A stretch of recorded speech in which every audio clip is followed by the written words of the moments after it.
Well, and there he is. Happy New Year. Actually, it's not really Happy New Year just yet. Hi, I'm Joe Pasevich. This is Control Room. I am pre-taping this from the Marshfield Community Media Studios. It is still 2024. Kill the background noise there. And it is, when you're seeing this though, it will be New Year. It will be January. Whoa, I just noticed something.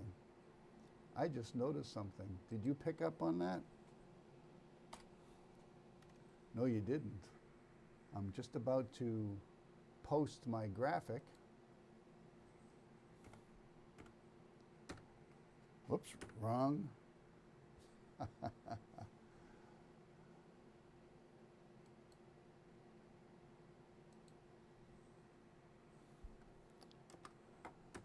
How's that?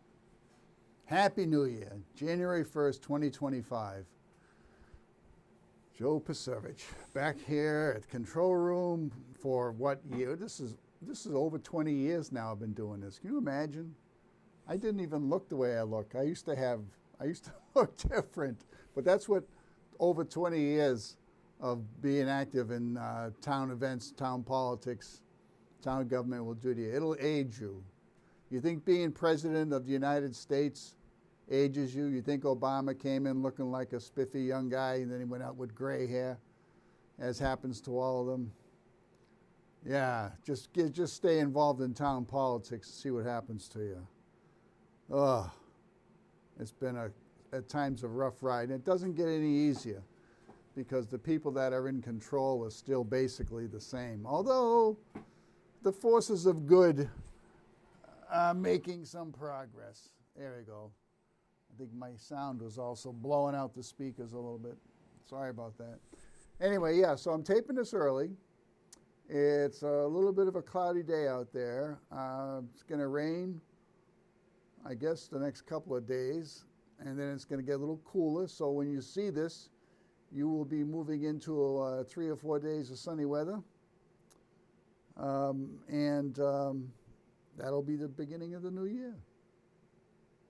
2025, wow. It's amazing.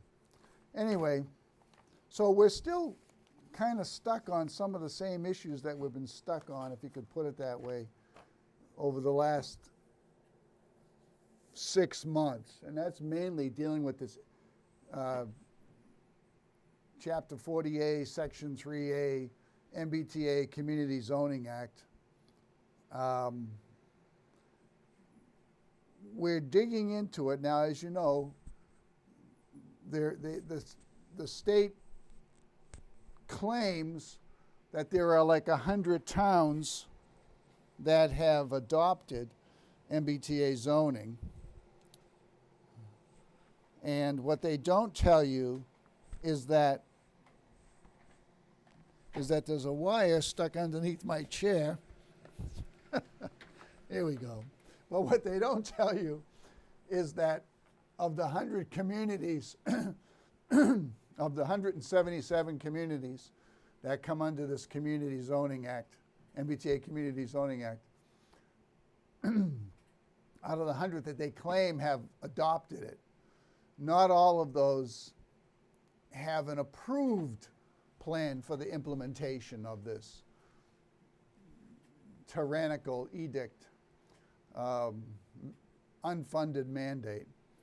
I think something on the order of maybe 30 towns and cities have submitted a plan for MBTA, multifamily high-density zoning, that the powers that be at the state level, I guess at the EOHLC, have actually approved. There are many towns and cities that have submitted plans and voted on them, or a town meeting has voted to adopt this section of the law into their zoning bylaws, or where the city council or whatever governing authority in a city or town has voted to approve and adopt this section into their zoning bylaws. But not all of them have gotten a final approval. It's like, I guess Duxbury submitted some kind of a plan, and then they were told, well, the plan you submitted to comply has not been approved. And I think that the town got word of that on the day that they were going to town meeting to vote again on the adoption of MBTA zoning, and they shot it down like more than 10 to 1. The ratio no's to yes was 10 to 1. And so Marshfield has shot this down twice, most recently a couple of weeks ago. And now we're being threatened with all kinds of by the state. We're supposedly being threatened. I haven't heard anything about it, but we're being told by our town council that the state is going to move in and sue us and take over our zoning and build high density projects will ultimately get built anywhere across town, which is what I've been saying for over 20 years, that the real objective of the state and the developers, state authorities and the developers and the big money that controls them, okay, their objective has always been to sell ocean view multi-rise apartments a la Revere, okay, or downtown Boston. And they always get what they want. And they'll make sure you understand that they're going to get what they want, and they'll always get what they want. I don't know why the control room gold line is ringing. Have to decline that call for now. So I mean, I've been forecasting that they're going to build a multi-lane highway from Route 3 all the way to the ocean, and then once they do that, there'll be a terminus somewhere in the Fieldston Ocean Bluff area, and then from there you'll be able to pull off into your high-rise condo, or rather high-rise apartment overlooking the ocean. That's the objective. But guess what? That's not a done deal. That's not in concrete. You have control. You have a final say over that. All right? You want the powers that be, the big money, to destroy this community? They always talk about making the community livable for our children and our grandchildren and our seniors, but they don't do anything to make that happen. It seems like they create a problem and then they create a solution that somehow enriches them. And again, I'm talking about the bankers and the developers who are in cahoots with the majority of your so-called legislators and regulators. So it's up to you to make a stand, to take a stand. Now, this issue has been going on for years, this problem with MBTA access, so-called. And basically the urbanization of the exurbs and the suburbs. I was looking at some old articles. Now, see, the problem is that they're including us into this scheme, this scam of MBTA communities for the purpose of building tens and tens of thousands, if not 100,000 plus, family units in high-density projects, basically 15-minute city projects, if you're familiar with the 2030 agenda. They've been talking about this for a while, and they're using the MBTA system as a canard, all right, as a front to say this is where we have to do these communities, these high-density communities, because these people, because there are so many people that don't have cars or maybe shouldn't have cars that are going to live in high-density projects that are then going to step out their front door onto a train platform, or they're going to step out their front door onto a short walk or a short shuttle ride to an MBTA station. And then that MBTA station is going to take them right to a job. And then when they get out of the job, if they have an appointment someplace, they get back on the train, and the train takes them right to their appointment, no matter what it is, whether it's having your nails done or your gallbladder removed. This is the fantasy vision that they're trying to give you. And you don't have to have a car. And you don't have to own the building that you're in or the apartment that you're in. You don't get to own everything. You just get out like a package being handled at an automated Amazon shipping facility and get put on a conveyor, transported to a point, picked up at that point, transported back to the original point, et cetera, et cetera, et cetera. You might as well not even be a human being, because you're going to spend all your time under the care and custody of the government's transport and asset management system, okay? So this is the kind of brave new world that they're looking at. And there was one company that purchased a piece of land in Marshfield, that bought an apartment complex in Marshfield, and it's a national company. And if you go to their website, they advertise that they're wonderful for the local cities and towns. They create communities within communities where all of your needs are taken care of. You get up in the morning, you go and you do your duty that's been assigned to you by higher authority, people much smarter than you, and your children get taken into their custody and transported into the government's custody, and then when they get, which is school, and then when they get out of the so-called school or / indoctrination program, they get brought back to the living community, the housing or apartment complex, and guess what? The management company that owns the complex that you're in, that's working hand in hand with the government, like fascism, right? Well, guess what? They take care of your children.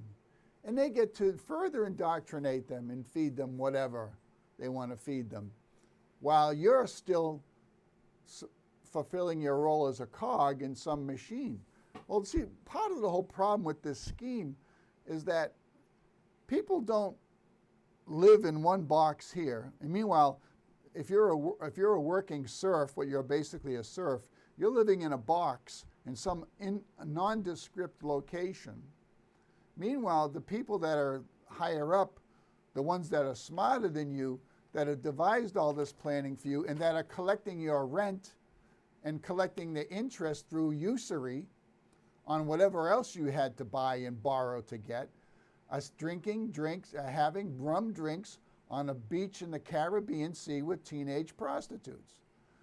And when they're up here, they get to live in the big houses with views of the ocean, and you live in a box in a nondescript community far inland, all right, where you're under tight surveillance.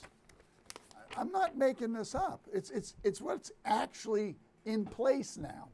And on top of that, they're now going to control your cash. So there will be no cash. What's going to happen is you're going to get a bank card or a chip, and everything you buy, everything you expend resources or funds on, will be monitored and tracked. And as what's happening in some countries now, if you're a bad boy, like if I get up at town meeting and I ask a question about the school department budget, that's not a question they want to answer, I could have my bank account frozen. Or if I spend too much money on things that they deem generate too much carbon in the process of manufacture, then I could be penalized. So you have no more autonomy. You're just a cog in a machine, and so will your children be. And your children now have already undergone decades worth of indoctrination.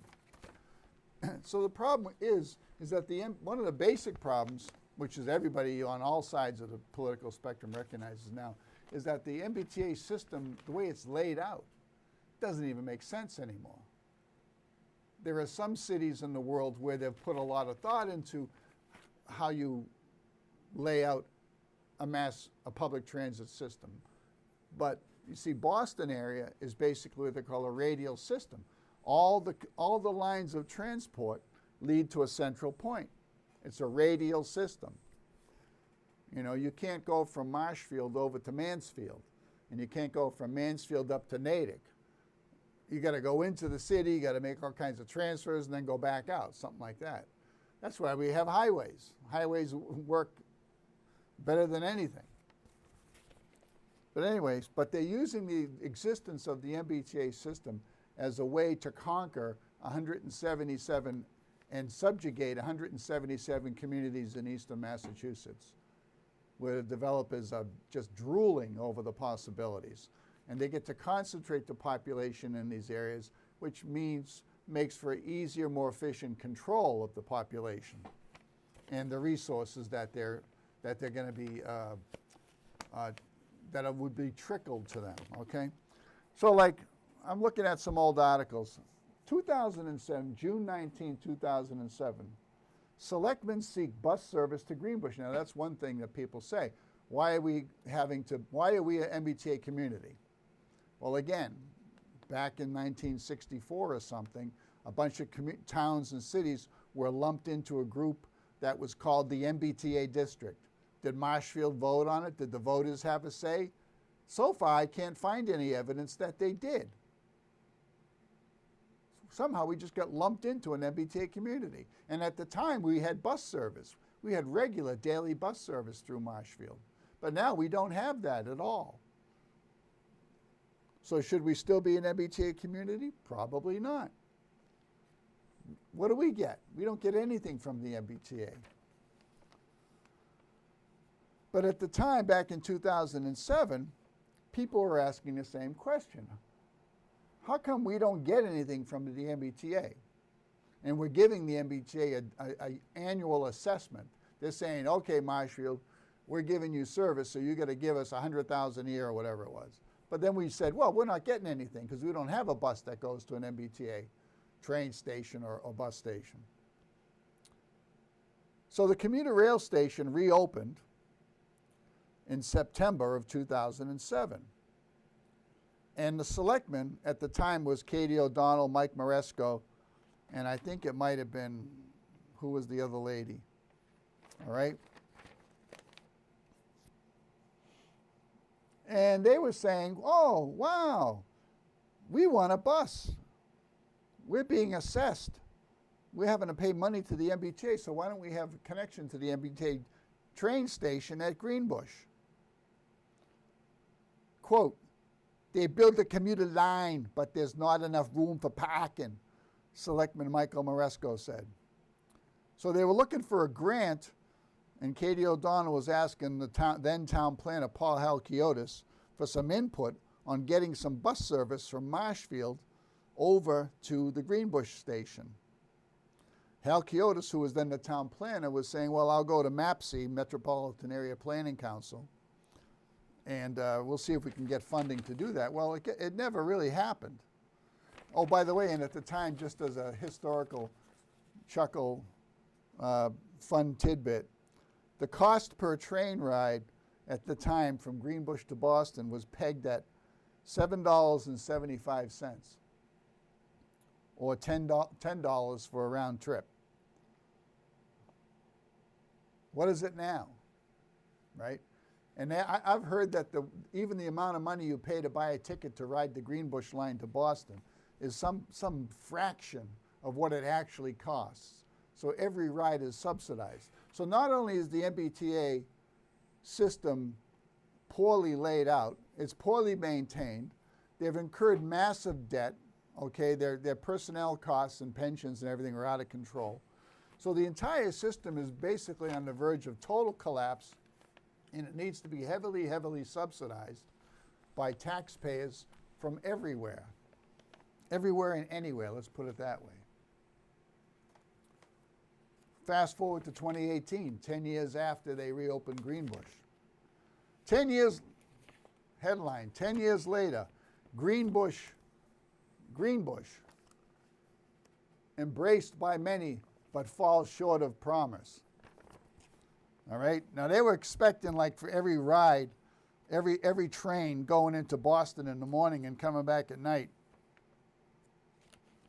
that there would be like 1,000 people on each train, something crazy like that. And at this time, this article claimed there were 2,500 people riding it on a typical workday. Now what happened too is that you had COVID. People stopped commuting to their offices. They began working from home. So now the layout of the MBTA system is even less efficient, even though the commuter rail lines probably are the most relatively successful service that's offered by the MBTA compared to, say, subways and high-speed rail, trolleys, et cetera, and buses.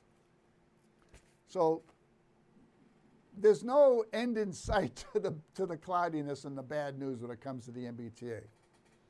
It's just, and so now they're trying to use that MBTA as saying, well, it's essential, we need it. How can all these people that don't have cars? Yeah, you don't want them to have cars. How can they get to work? We have to, every community that has an MBTA station should have to have bus service. They should have to have bus service. And I think there was a clip we had of Andrea Campbell, here you go, saying that if you have an MBTA community, doggone it, you better have bus service. You better have bus service. It's your obligation to have it. If you have the T in your community as a public good, you have an obligation to build more dense housing in order to be able to help us with this housing crisis. Imagine that. So she's telling you that you're obligated to have high-density housing projects because it all fits so perfectly into the way the brilliantly conceived and maintained MBTA system operates. No. Anyway, so that's a little bit of background. I spent too much time on that, sorry.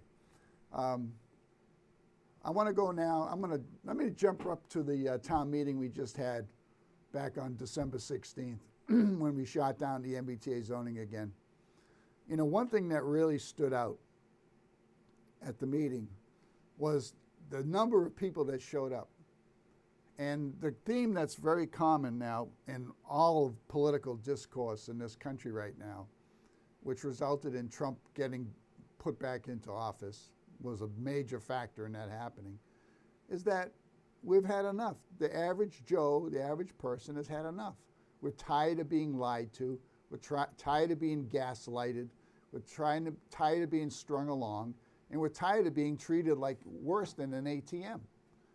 Which reminds me, you know, whenever they use the term property tax or fee, I like when they call real estate taxes. They call it real estate taxes or property taxes. And those things just automatically jack up year to year to year. And the total assessment, in other words, the total value of Marshfield or any other town goes up and up year to year. So the town is able to take in another 2.5% above what they took in the previous year. That was supposed to be a way of capping the amount that your taxes could go up year to year. Thank God for Barbara Anderson. Rest in peace. May she rest in peace. But in actuality, Proposition 2.5 has been screwed around with so much that now when you add new growth factors, in other words, for every new building that's built, every new kitchen that's remodeled, the town is able to increase the overall value of the property in the town and thus increase the amount of real estate taxes they levy on the town to beyond 2.5% increase over the preceding year. All right? We'll talk more about that concept. So what I'm trying to, the bottom line is that the overall tax take, the extra millions of dollars that your town government rakes in from the entire town, theoretically should not go up more than 2.5% over the previous year. But in actuality, the take goes up usually more than 3% per year over the previous year. Okay? Leave it at that for now. So that's a little trick, a little sleight of hand. They call it real estate tax or property tax. But your real estate and your property isn't paying the tax. It's not a tax. It's the people who own the property. It's human beings paying the tax. Real estate isn't some kind of inanimate object that just creates money out of thin air. It's people tax. It's a tax on people. That's why living in your, if you own your house outright, you're just paying rent. And if you've got a mortgage or a loan, wow, you're under the usury, the thumb of the usury. You're paying money so that, again, people sitting on top of the crap heap can sit on it. I'll say it again, can sit on a beach in the Caribbean drinking rum drinks surrounded by teenage prostitutes. Just use that imagery, all right?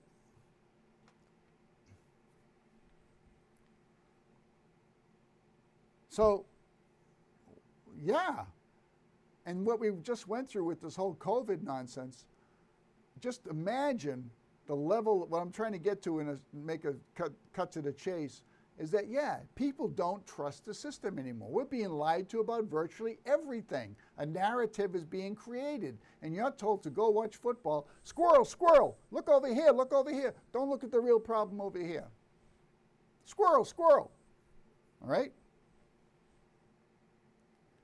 It's like the war in Ukraine. It's like the war in the Middle East, the genocide in the Middle East. It's like the war in Ukraine, the genocide of hundreds of thousands of Christian boys. Well over 1 million now. And they want to keep it going. Why do they want to slaughter all these people? Why? Think about it. You come up with your own conclusion. Talk amongst yourselves. When even here on Control Room, for years and years and years and years and years, and for decades even before that, I was trying to tell people from my experience working over there in Ukraine and places like that we were setting them up for disaster. We were setting them up to be wiped out, for land and resources and assets to be grabbed by the big bankers in the world. Everything I talked about was true because I was there, I lived it. And now when you hear about secret biological warfare and research labs being uncovered in places like Ukraine, when you hear about the government being corrupted, people being bought off, the educational system being set up to indoctrinate the children, everything being done to make those countries, especially those Eastern European and former Soviet Union countries, into vassal states. Everything that I've been talking about for 30 years, because I was there. It's true. It's all out in the open now. So why wouldn't you, mistrust, or at least be circumspect or suspicious about what your government's telling you after what we've gone through? And after all the whistleblowers and people like myself with experience to come out and tell you, this is the story. This is not a conspiracy theory. While we were always being labeled conspiracy theorists, even here in Marshfield. Oh, Mr. Pasevich, you're engaging in misinformation again. As the $3.5 million no-bid contract gets pulled by Mike Maresco on the roofs. Remember that last year? This past year? Anyway, so why wouldn't you be suspicious? Let's play a few clips dealing with the subject. How about we do that? And listen to the line you're being fed. Listen to the line that Healy, Governor Healy, so-called Governor Healy, feeds us when it comes to MBTA zoning. Let's see if I can find it. Clip.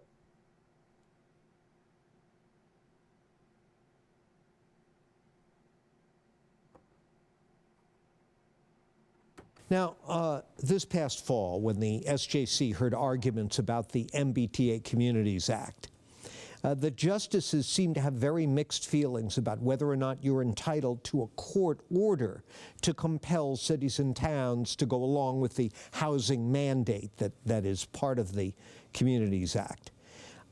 If they rule that you can't use that tool and can only withhold access to state grants, what's Plan B? I feel really good that we're not going to need a Plan B because communities are already doing this.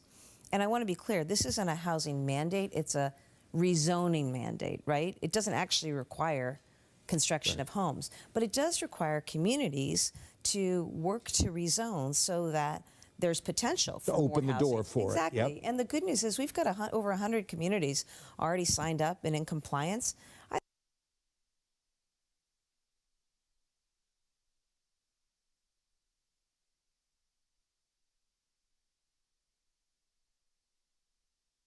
Yeah, you've got 100 communities that are like sheep.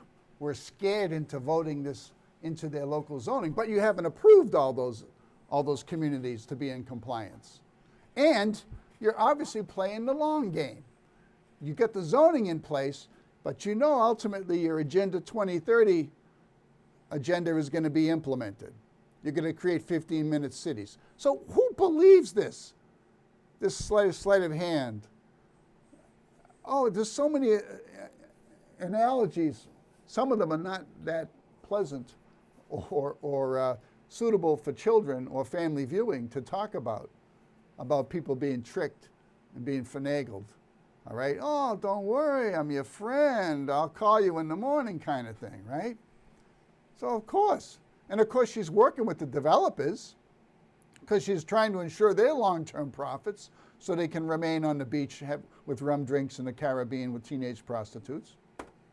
We know how that works. She's in cahoots with them. More housing is coming to Massachusetts. Governor Healy announced $27 million in funding yesterday that will go towards the Housing Development Incentive Program, or HDIP. The program gives tax incentives to developers to build and renovate properties across the state. Sophia Szabo is live in studio with what this all means. Well, Kate and Patrick, Governor Maura Healey says more homes means lower housing costs, and these tax cuts will support the creation of more than 1,200 units in the state, including some in Taunton and New Bedford. Yesterday's announcement was made at the JAB in Lawrence. It's currently being transformed into a 24-unit housing development. They received an HDIP award, which they say will help them turn a blighted building into more housing with commercial spaces. And you see, the issue is that they don't want to tell you what the real reason for high housing costs is. They don't want to tell you that Massachusetts is in like the top 3 states in the country that has got the most per capita debt.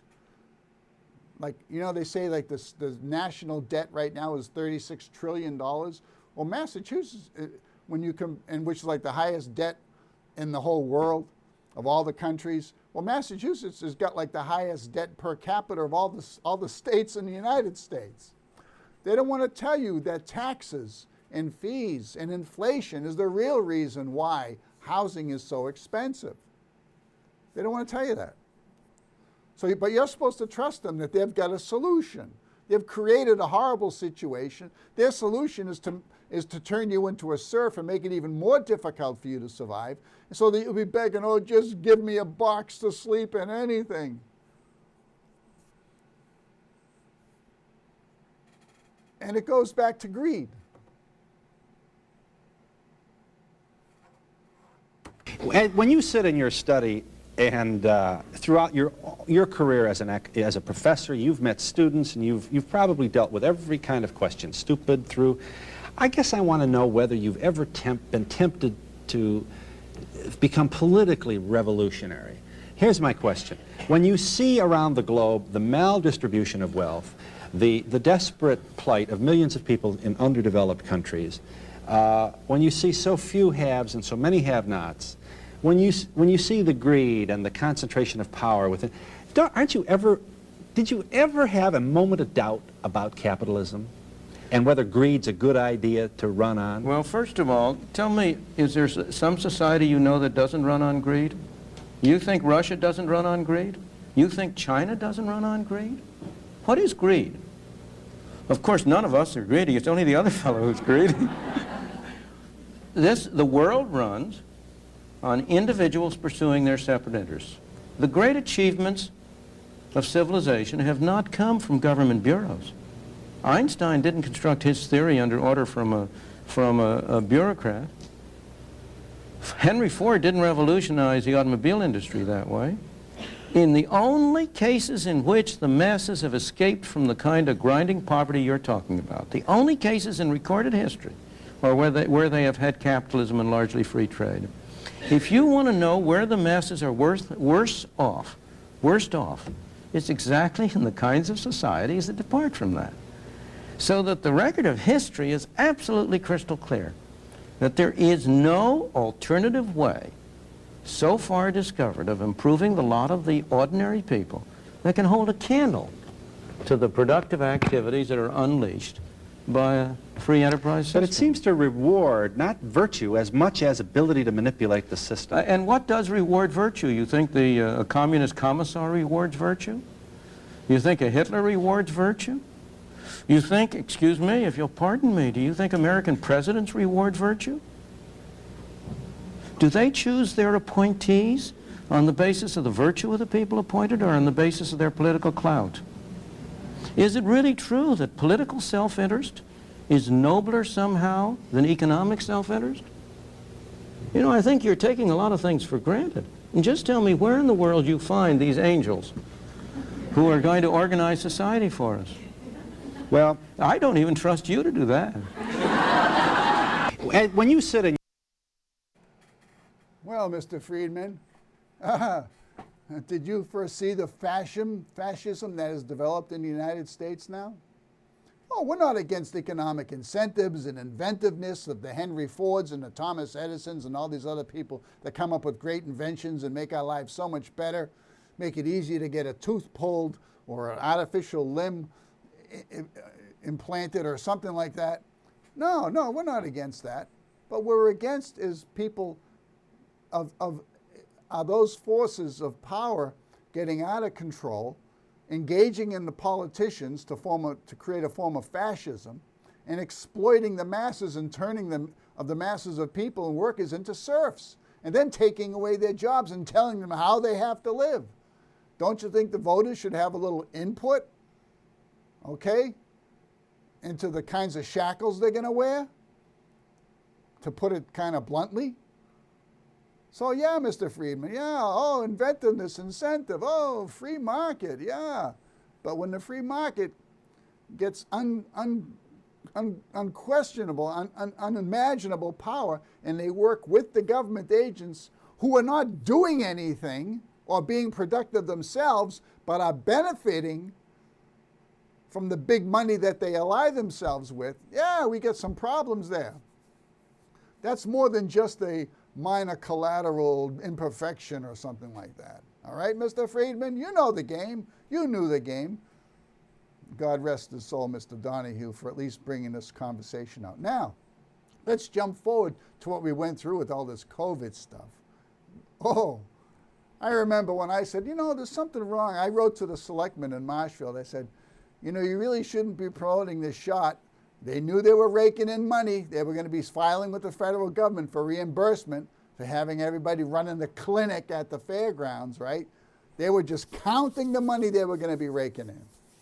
I wrote to them, I said, you know, you really shouldn't be promoting this shot because it has been proven it's neither safe nor effective. And I got ridiculed, especially by Steve Darcy. I got it in the emails, all right? Joe was a crazy person. I'd get on the Facebook forums like the Scituate Facebook forum and say, hey, you know, people shouldn't be forced to take this. Whether you're a first responder or a medical worker, everybody's got free choice. The safety of these things has not been proven. Oh man, people came down on me like a ton of bricks, and I was banished from that forum. I couldn't even give the alternative view of the situation. Oh, unacceptable. You better get a shot. You're putting me in danger. All the Karen behavior that came out of that. So after going through that, and what we're learning now, take, for example, this. Take this. I think you're right. I think that, as I've recommended before, Stu, anyone could go in and file a complaint with a law enforcement authority for murder, conspiracy to commit murder, and demand that people be arrested and prosecuted. And by the way, I did want to draw to the attention of your audience this press release 2013, where these messenger RNA Frankenshots come from. DARPA awards Moderna Therapeutics a grant for up to $25 million to develop messenger RNA therapeutics. So notice DARPA is the Pentagon. Let me repeat that. DARPA is the Pentagon.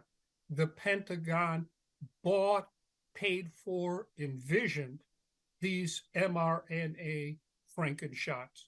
And I should also point out Fort Detrick was involved in the development of COVID-19, the offensive biological warfare weapon at the University of North Carolina, BSL-3. So the Pentagon is both sides of the argument here. They're developing the weapon and the alleged vaccines, which is also a weapon. But the proof is right here.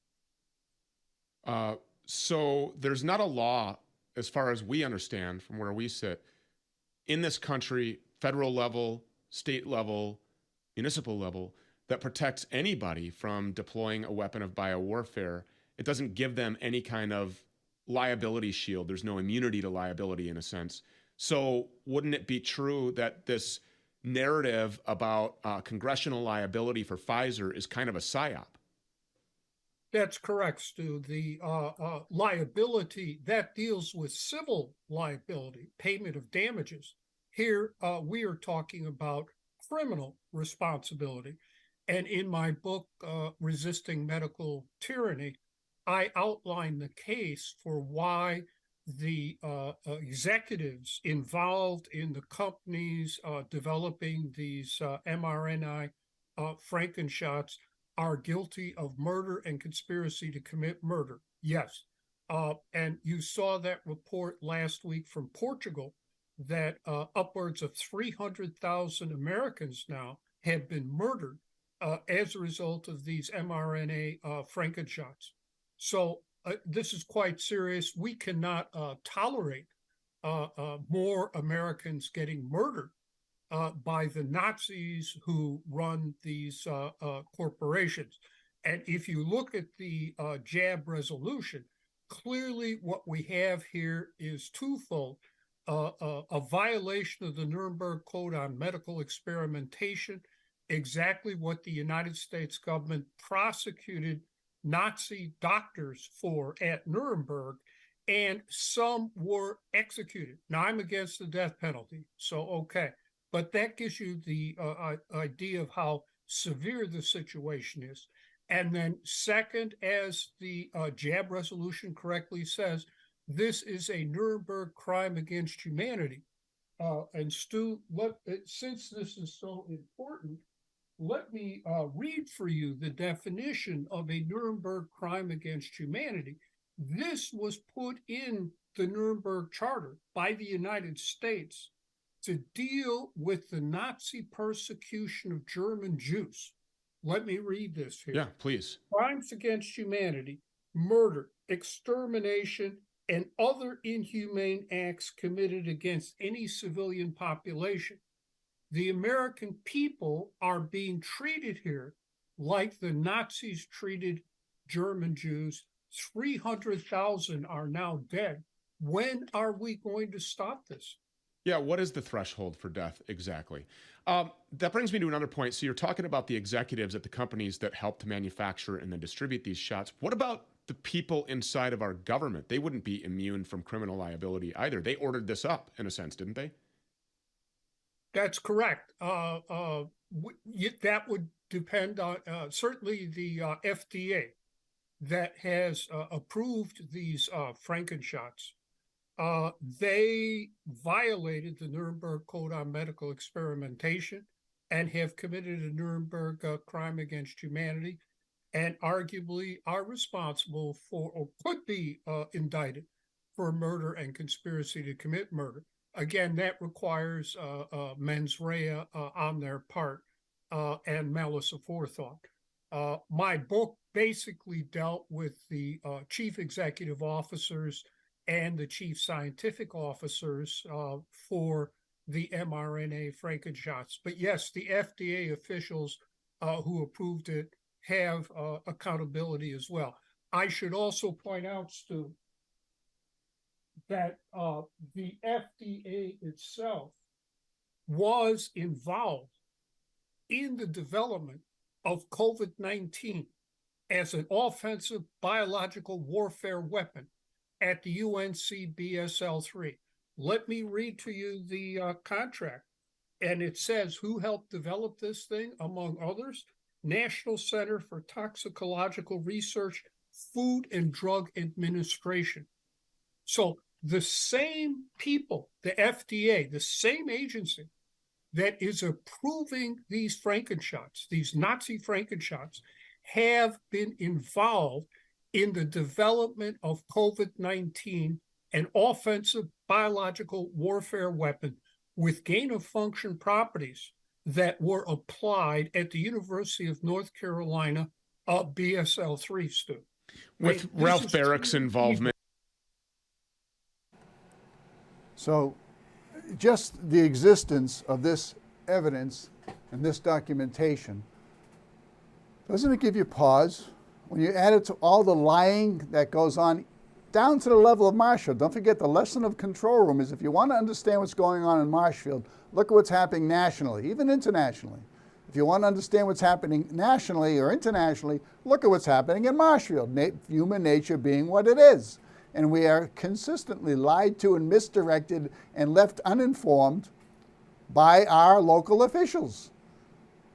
And when people get elected into positions in town where they want to lift the veil and create transparency and accountability, boy, do they come down hard on you.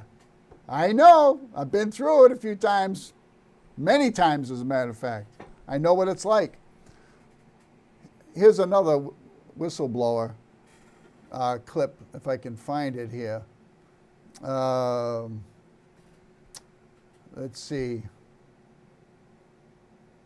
I don't know if I can find it. The Featherston whistleblower. Yeah. Well, that's the migration crisis. We're not going to spend. I don't have time to spend on the migration crisis, but it's another situation where the people are being lied to and misdirected by your officials who are working in tandem or hand in glove with the big money, okay? All right, the billionaires. I could go on and on and on. But here's the point that I want to close up on. So we go to town meeting, as I was saying, back on December 16th. The MBTA vote comes up. The place is packed. And the officials are like, whoa. Our leaders, okay, that sit on the front dais, right? Oh, and all their collaborators that are there to try to ram through this MBTA zoning, which would be the death knell, the final nail in the coffin for Marshfield and for so many other towns around the Boston area.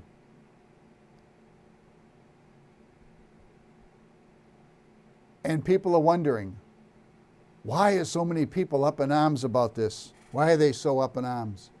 Because for number one, not only is this zoning idea being forced upon us, they're trying to force it upon us, but people don't trust the government's narrative and their sales pitch because so many other things have gone on throughout their lives that make you question this fascistic collaboration between big business, big money, world banks, and politicians that is, you can't trust them anymore for almost anything. So when one resident got up at the microphone to try to express this sentiment, what happened? I'm going to play as much of the clip as I can, and I hope to get the actual statement from this woman. Her name is Tina. She lives in Marshfield. I want to get the actual statement, and I hope to be able to play it or read it or have her read it on my next show. But look at how this citizen, this taxpayer, this voter is treated when she tries to just get her lousy 2 minutes, all right? When all the insiders and the government leaders and officials have unlimited time to spew their narratives and their propaganda. And when one person just wants their lousy 2 minutes of free speech allocation, look at what happens. Look at what happens. Tina Shea, Carswell Street. I have a following quote from Mike Maresco from 2017 Patriot Ledger. It says, "My immediate goal is to get a handle on the budget. You can't do any of those other things if you don't have a solid budget, solid framework. I want to see more planning, and I want to see a better way of estimating revenue, and I want to improve communication with departments heads. Mr. Maresco, what did you mean by that? It's beyond the scope of this article. It's actually not. Well, it is, because it's not actually dealing not. with the article at hand. Is it capital planning that you were referring to? You're beyond the scope of the article. It's not beyond the scope, Well, then because get to your this point. is capital planning. Then get to your point of what you're getting to, but right now, this is beyond the scope of the article. But he should still answer my question. It is my 2 No, minutes. because it's beyond the scope of the article. Yeah. You've been planted here by the state to continue your state work, and you just can't deprogram yourself. It's in line with Mr. Galvin not wanting to reveal how we might fight this. Why didn't you want to reveal how we might fight this, Mr. Galvin? You want to respond to that at all? If the town defeats this article, we'll make the claim that it's an unfunded mandate. We'll make other claims that it violates the state and federal constitution, the same claims that have been advanced in other locations, including Essex County, some of which have already been dismissed. Why not now? Because we are in compliance with the MBTA Communities Act, and no one has accused us of being in violation of the law. Yeah, well, we pay you for facts and law, not your opinions, because you don't have a crystal ball. You see, the American public is still trying to come up for air after COVID conditioning. Excuse you? We went from 15 days to slow the curve to suffocating humans with mandated masks and mandated deadly injections. 4 years later, after the misinformation, also known as lies, there's a 500-page document from the House Select COVID Committee. You're in a beyond the scope of this nutshell. article. No, This I'm is not. not- This is a mandate, correct? No, you're Just beyond like the scope of the everything article, else and you're gonna was get a shut off. mandate. So So don't the do that. anti-government sentiment is not for a reason, and our rights don't take a back seat to state mandates. You see, You're being done. bullied. Thank you. You're done. Left microphone. You're done. Left mic. And the lady's comments were on the mark, because her questioning the town administrator about capital costs are totally relevant, because this MBTA Communities Act has everything to do with the potential capital costs and operational costs that could be incurred. Absolutely relevant. Hey, that's going to be it for me. I've got to go. I'm Joe Pasevich. Happy New Year. And we'll be back here, God willing, next week. So please, hang in there, everybody. We've got a lot more to do, a lot more to come, a lot more battles to fight, but we have to stay strong. We have to stay strong and stand up for what's right. Good night, everybody.